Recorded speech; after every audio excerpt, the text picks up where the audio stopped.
A gente abre essa edição falando de coronavírus. Pela quarta semana seguida, houve queda de casos da doença aqui na região. Nessa semana, a queda foi de 16,5%. O número dessa semana é o menor dos últimos 3 meses. Vamos acompanhar aqui comigo na tela? Olha só, na semana passada, a gente teve 1.874 casos com 51 mortes. Já essa semana, o número de casos caiu para 1.564, com 50 mortes registradas. O sul de Minas tem hoje 34.068 casos e nós, infelizmente, passamos das 900 mortes pela doença. Hoje são 907 mortes. Essa queda, depois do platô que foi registrado, é uma realidade.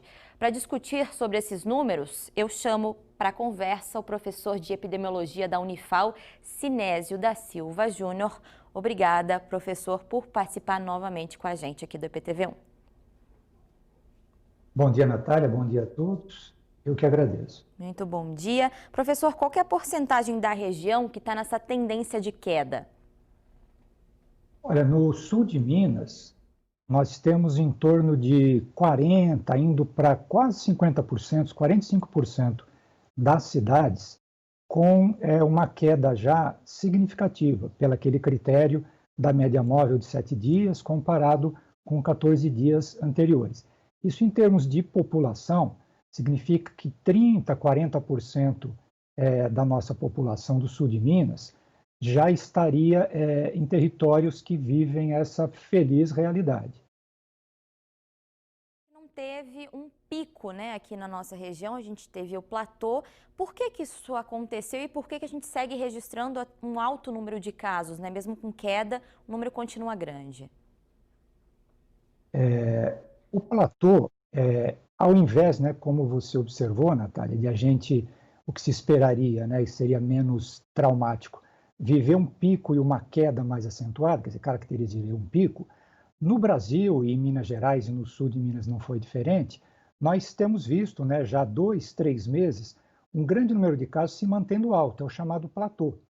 E o que mais preocupa, né, por exemplo, como no caso da região de Alfenas, ou cidade de Alfenas, dentro do platô você pode ter um pico, que é um aumento acentuado, e que faz com que você, quando comece a cair, você demora mais para ficar abaixo do platô em que você estava. O que que isso significa? Tem um lado bom e um lado ruim. O lado ruim, óbvio, né, é que nós nos expusemos, né, ao sistema de saúde, à população, a ter um número de casos alto por muito tempo. Isso não precisa nem dizer, as pessoas estão sentindo os danos. O lado positivo, se é possível dizer assim, é que nós temos mais gente que ficou contagiada. E com isso você se aproxima mais, mas ainda a gente está longe, né, do que seria chamado da imunidade coletiva. Nessa questão de imunidade, de contaminação, outro dado que chama bastante atenção é na faixa etária das pessoas com maior contaminação, né? Pessoas entre 30 e 39 anos. Por que que isso acontece, né? E como que isso influencia na alta e na queda nos números em geral de contaminação e também no número de pessoas com anticorpos da doença? Esse é um dado muito interessante e realmente muito importante. Se a gente imaginar 30 a 39 anos, são pessoas, claro, economicamente ativas e que, de fato, elas têm no Brasil, no sul de Minas e Minas Gerais, a maior proporção de casos está nessa faixa etária. Pode ser que, inclusive, explicaria em parte algumas quedas que a gente está observando, que nesse segmento etário, para esse segmento etário, já começou a se formar uma imunidade coletiva desse segmento. Só que qual que é o cuidado? Os mais jovens, por exemplo, de 10 a 29, eles ainda têm, nessa faixa etária, um grande potencial de crescimento de casos. Então, enquanto você, né, chegamos a um relativo equilíbrio entre você ter as medidas de prevenção, uso de máscara, higienização, evitar aglomerações desnecessárias, você entra num equilíbrio entre aqueles que já estão circulando mais, começaram a ter esse contato com o vírus e criar anticorpos.